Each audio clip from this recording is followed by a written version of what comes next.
Rift has quite a few hidden mechanics. The most well-known one is probably the Debuff Cap, which is an integral part of Rift. There's also the debate around Rage Set being multiplicative or additive with other damage boost sources. This Rift has a lot of those. There's Rift Controller level, 3 Rift Fragments, and Sever, along with the usual sources like Rage and Artifacts. So which ones are multiplicative and which ones are additive, and what's the difference between the two? There's also, not really hidden, but there's things in Rift that show effects without any numbers, like the Warrior Healing Fragment at RC1, the Thief Single Target Damage Fragment at RC8, and the Warrior Damage Fragment at RC15, all of which don't list their scalings. The boss's Abyssal Tentacle buffs increase its damage dealt and decrease its single target damage taken, but neither of those values are shown either. The most hidden mechanic is definitely the reduced effectiveness and Death Break and Attack Down in Rift. This sounds bad, but I'd argue it's actually a good thing since it makes clearing a lot easier. I'll go over all of these in this video, as well as the methods used to find the numbers. A big thanks to Avin and Reki for helping me with all of the calculations. First up is the Debuff Cap. This is pretty straightforward. Each unit or enemy can only have a maximum of 10 buffs or debuffs combined. This comes into play during Earth Rift, since we need to apply 10 debuffs to prevent the boss from getting more Abyssal Tentacle buffs. One big thing that this affects is debuff extensions. So there's two ways to extend debuffs. You either use abilities or fragments that directly extend debuffs, or you apply a duplicate debuff. Besides the debuffs like bleeds, burns, bombs, or poisons that can be stacked multiple times, applying a duplicate debuff will simply use the higher duration of the two. This effectively lets you extend the duration of a debuff by reapplying it to an enemy. However, if an enemy is at the debuff cap, then you can't actually reapply a debuff, so you won't be able to extend the duration of a debuff via this method. That's why you'll commonly see things like a unit with 100% Death Break not landing Death Break without even a resistance text showing up. The debuff extension fragments all work fine, since that's not applying a new debuff, but you're just extending the existing ones. Before we get into the Rage Set talk, let's explain the difference between multiplicative and additive. This is just whether multiple damage boost sources should be multiplied together or added together. For example, Rage Set gives you a 30% damage boost, and the AoE fragment on row 1 also gives you a 30% damage boost. If they're multiplicative, then you get 169% damage total, and if they're additive, then it's 160% total. So we can see that when we're stacking damage boosts, multiplicative is going to give us a higher total damage than additive. I'll also be frequently comparing different damage values or damage boosts using the percent change formula, which is just the new value minus the old one divided by the old one.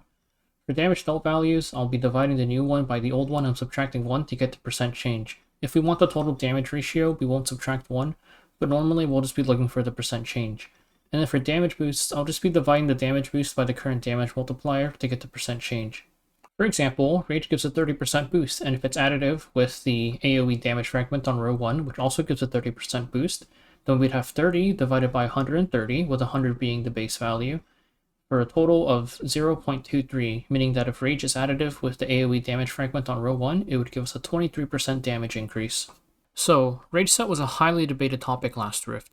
I had several people telling me that Rage was additive with Rift Controller level, which I'll just be calling RC from now on. This is false. Rage is actually multiplicative with RC, meaning RC does not affect the damage boost from Rage. However, Rage is additive with Rift Fragments and Artifacts. The theory is that there's two types of damage boosts. Let's call them damage dealt and damage taken. Rage, Artifacts, and Rift Fragments all fall under the damage dealt category. On the other hand, RC and Sever all fall under the damage taken category. You'd think that RC is damage dealt since it literally says increases your damage dealt, but it's multiplicative with damage dealt boosts and additive with Sever, so this text is probably wrong, and it actually increases the damage taken by the boss instead. All the damage boosts in the damage dealt category are additive with each other, like the calculation we did earlier for Rage and the AoE fragment, and damage boosts in the damage taken category are additive with each other as well. But damage dealt and damage taken are multiplicative with each other, so they won't affect each other. It would basically look something like this. Base damage multiplied by the sum of Rage, Artifacts, and Rift Fragment boosts, then multiplied by the sum of RC and Sever boosts. On a side note, Target also falls under the damage taken category, which is why it's pretty awful this Rift and you should avoid having it as a debuff, since Sever just gives you more damage anyways. First up, let's confirm that Rage and RC were multiplicative last Rift. Here's some damage testing done during Fire Rift by Chikatori. Comparing the two Jacko builds, both have the exact same attack and crit damage, but one has Rage set and one doesn't. You can see the full set effects, so there's no extra sets in here like Torrent or anything. Now let's look at the damage numbers. Rage Jacko did 34060, and no Rage Jacko did 27014. 34060 divided by 27014 is 1.26, meaning there was a 26% damage increase from Rage. This isn't 30%, but during Fire Rift, there was a 15% damage boosting fragment. And I previously mentioned that Rage is additive with Rift Fragments, so we can do 30 divided by 115 to get 26% as well. This does show that Rage is not additive with RC, because if Rage was additive with RC, we wouldn't be getting exactly 26%. So 26% is obviously not the full amount, but it is still a very large damage increase, and you would have needed much better gear to make up for not using Rage set. Now let's confirm that it's the same for the current Rift. Here are two Wukong builds, one with Rage set and one without, and you can see there's no additional sets or anything. Both of them have the exact same attack and crit damage stats. This left one is a little bit hard to see, but it's 30585, and the right one is 23527. So if Rage is multiplicative with RC and Sever, we'd expect exactly a 30% damage boost. And 30585 divided by 23527 does give us 30%, confirming that Rage is not additive with RC nor Sever. We can also take a look at Rage with the AoE damage fragment. We already confirmed that the RC and Sever don't matter. Left is Rage set, right is Rage set with the damage fragment. 30 divided by 130 gives us 23%, so we should expect a 23% increase from here. 37643 divided by 30585 also gives us 23%, so we can confirm that Rage is additive with the AoE fragment. Next up, we can look at artifacts to finish up the damage dealt boosts. These are the damage values for a no Rage set Wukong with only the AoE damage fragment at RC21. Right is the damage with a 20% damage boost artifact, while left has no damage boost artifact. I'm just using this because it gives the exact same stats for the attack increase that artifacts give. So 20 divided by 130 gives us 15.385, so we should expect a similar result from the damage values. 14571 divided by 12628 gives us 15.386. There's a very slight difference, which I guess is maybe something to do with me using a 3-star artifact instead of a 4-star artifact. On this account, I didn't have any artifacts that gave the exact same stats as this one, and there might be some decimal values, which we don't know how E7 handles those, but it's close enough for us to say that artifacts are a damage dealt boost. Finally, let's confirm that RC and Sever are additive. These are damage values at RC15 with one Sever stack. At RC15, we have a 56% damage boost, which should be additive with 30% from Sever. 30 divided by 156 is 19.2%, and 31996 divided by 26836 is also 19.2%. So this confirms that RC is additive with Sever. To summarize, we've proved that Rage is additive with Rift Fragments and artifacts, but multiplicative with RC and Sever. Fire Rift only had a 15% dealt damage fragment, and the best artifact for Kane wasn't actually a damage boosting artifact, so Rage was still giving us a 26% damage dealt increase. It was a pretty big damage loss if you weren't using Destruction without having much better gear. This Rift is a little bit different because the fragment is now 30% damage dealt, and we also typically run Wukong with a damage boosting artifact, either 16% or 20% or 24%, depending on your artifact. Furthermore, at RC15, you get an additional damage dealt fragment for warriors, which is 10% damage per debuff, so 100% damage total once you hit the debuff cap. So once you hit RC15, the value of Rage drops dramatically for Wukong, and you might be better off using a different set. Though it's pretty trivial to one-shot with Wukong once you hit RC15, so it probably won't matter that much. All this leads into the next section, the hidden damage numbers on some of the Rift Fragments and the Abyssal Tentacle buff. RC1 gives you a Warrior Fragment that heals all allies based on damage dealt. RC8 gives you a Thief Fragment that boosts the damage dealt on single target attacks per debuff on the boss. And RC15 gives you a Warrior Fragment that boosts the damage dealt per debuff on the boss as well. Warrior Healing Fragment is simple. Wukong deals 28428 damage here, and he heals 42664 damage. 4264 divided by 28428 is 15%, so it's just Wukong heals all allies for 15% of his damage dealt. Next up, let's look at the Warrior Damage Fragment, which I mentioned earlier is just 10% per debuff. This is a Wukong without Rage at RC15, and the damage dealt at 0, 1, and 2 debuffs. The Sever stack is applied after we deal damage, so it's not counting as a debuff here. So from 0 to 1 debuff, 21084 divided by 19169 is a 10% increase. And from 0 to 2 debuffs, 23002 divided by 19169 is a 20% increase. From 1 to 2 debuff, 23002 divided by 21084 is a 9.09% increase, and 10 divided by 110 is also 9.09, so damage boost being additive checks out. Also, since it's exactly 10 while we're at RC 15, it's clearly multiplicative with RC, because otherwise the 60% damage boost from RC would affect our numbers. Now for the Thief's single target damage fragment. It's the same type of damage boost as the warrior one, and it also turns out to be 10% per debuff. The Abyssal Tentacles give the boss damage reduction against single target attacks, but since that's reducing damage taken, it should be multiplicative with the fragment and not affect our results. The damage numbers here are with 1 debuff and 0 debuff. And 5178 divided by 5696 gives us 0.909%, which isn't 10%, but then I remember that Adam's skill tree probably has some rune in there that boosts her S1 damage, and sure enough, there is a 10% damage boost to her S1 in here. So if we do 10 divided by 110, we get 0.909%, showing that the Thief Fragment is also a 10% damage increase per debuff.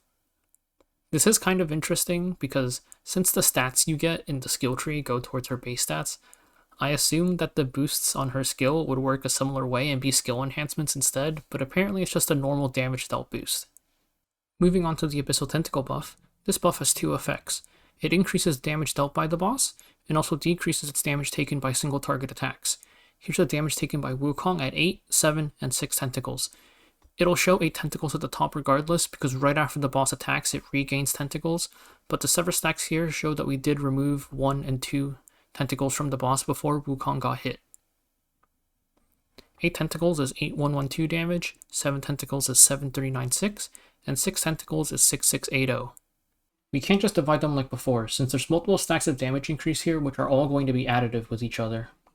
Instead, we can set up this formula to compare the damage taken at 8 and 7 tentacle stacks. So you've got the base damage plus the damage boosts from each tentacle buff equals this damage amount. We move some stuff around, and we'll end up with each tentacle gives us a 30% damage boost for the boss. We can also take a quick look at the comparison from 7 tentacles to 6 tentacles. Same thing as before, 1 plus the tentacle stacks. Move some stuff around, and we end up with each tentacle stack gives a 30% damage boost to the boss. For the single target damage reduction portion, it's going to be a little bit more complicated, because since this should be a damage taken mod, it's going to be additive with the RC bonus. At 8 tentacle stacks, Adam deals 5178 damage, and at 7, Adam deals 5696 damage. So we can do a similar thing as earlier, but this time the base damage is going to be 1.8, since we are at RC21, giving us an 80% damage boost. And we'll be subtracting the tentacle stacks instead, since this is a damage reduction and not a damage boost. So you've got 8 stacks on top, 7 stacks on bottom, move some stuff around, and we end up with each tentacle stack gives the boss 10% damage reduction for single target attacks. We can also very quickly confirm this, because 1.8 minus 8 times 0.1 would give us 1, and this would give us 1.1. And if we do 5696 divided by 5178, we would get a 10% damage increase. Lastly, there's a decreased value of Death Break and decreased attack. Starting off with Death Break, we can use bleeds to test the defense of the boss, because bleeds only rely on the caster's attack and the enemy's defense. My Lilibet has 1595 attack, and the boss takes 470 damage from the bleed. I can quickly go to the damage calc, put in Lilibet, and put in 1595 for her attack, and we're going to be looking for 470 damage value on the bleed. So this is pretty close already, so let's go to 900, 471, and we're going to be looking for 470 on the bleed value. So we can see it's somewhere from 903 to 906 defense, and we can just say it's 905 for our damage testing. Wukong's S1 with Death Break does 30585 damage, and without Death Break does 21404 damage. 30585 divided by 21404 gives us a 1.4289 damage multiplier. We can take that 1.4289 damage multiplier and use the damage formula to check the value of decreased defense in Rift. So the numerators cancel out here, and then the denominator will flip up, so we end up with 905 plus 300, divided by 905 times 1 minus whatever the damage reduction value or the defense reduction value is, plus 300. You move some stuff around and you solve the formula and you end up with 0.4. So a 40% decrease in defense, which seems wrong because Death Break is supposed to be a 70% defense reduction. But before we get into that, let's take a look at Attack Down, which is way simpler than this. Here's the damage taken by Wukong with and without Attack Down on the boss. With Attack Down, the boss deals 6759 damage, and without, it deals 8112. 6759 divided by 8112 gives us 0.833, meaning Attack Down is only reducing the boss's attack by 16.67% compared to what should be 50%. So how's this even happening? If we assume that the boss actually has lower than 905 base defense but gets a 75% defense boost, then the numbers will line up. 1.75 gets reduced by 0.7 from Death Break, leaving us with 1.05, and 1.05 divided by 1.75 gives us 0.6, or a 40% decrease in defense. Attack Down is similar. 0.833, the new attack value we found after landing Attack Down, is also 5 over 6, which you can turn into 2.5 over 3, which works out perfectly since Attack Down should be a 50% attack decrease, and 2.5 would be the new value after the Attack Down, and 3 would be the old one. This means that the boss initially has a 200% attack boost, and will end up with a 16.67 decrease in attack after landing Attack Down. You'll notice this is listed nowhere in its skills or passes. Before you go raising your pitchforks, I'd argue that the reduced effectiveness of these debuffs actually makes Rift easier, not harder. So if you look at it from the perspective of the developers, they likely have a certain amount of damage they want you to be dealing and a certain amount of damage they want you to be taking. Of course, Death Break and Attack Down exist, so they'll have to factor in the existence of these debuffs. And if they assume that you're always going to have these debuffs, then they're going to make sure that the boss has enough defense to be tanky even with Death Break and enough attack to deal damage even while Attack Down. Basically, regardless of whether the Death Break is 40% or 70%, you'd still be dealing the same amount of damage while the boss has Death Break, and same thing for Attack Down. You'd be taking the same amount of damage regardless of whether the boss has 16.67% decrease in attack or 50% decrease in attack. However, the chance of landing a debuff caps out at 85%, so there's always a 15% chance that you're going to be missing a debuff. So imagine you miss Death Break or Attack Down, especially with Rift keeping you with the debuff caps. There's no way for you to reapply debuffs. You deal way less damage without Death Break and take way more damage without Attack Down. For the current Earth Rift, by RC15, most people with Wukong can set up 100% consistent one-shot, meaning you don't use any Death Break, so there's no debuff RNG through 15%. If the boss was tankier, you'd need much better gear to kill without landing Death Break. Also, this lessens the gap between a run where you miss Death Break and a run where you land it. We can take the formula we were using earlier to solve for the reduced Death Break rate and plug in the original Death Break rate of 0.7 or 70%. We solve this formula and we end up with 2.108. This means that with the original Death Break rate, if you landed Death Break, you would deal more than double your damage. Or alternatively, if you missed Death Break, you would more than halve your damage. So if you're just barely one-shotting with Death Break, missing Death Break in 2 runs with the original Death Break rate of 70% would lead to you having to 3-shot instead. But with the current Death Break value of 40%, you'd be guaranteed to 2-shot even if you miss Death Break in both runs. Attack Down isn't relevant in Earth Rift since the boss doesn't deal that much damage, and also we don't want to be landing any debuffs that aren't Death Break because Sever increases our damage dealt. But it was very relevant in Fire Rift because that boss did a ton of damage, to the point where everybody was building every single unit with some level of bulk just so they wouldn't die.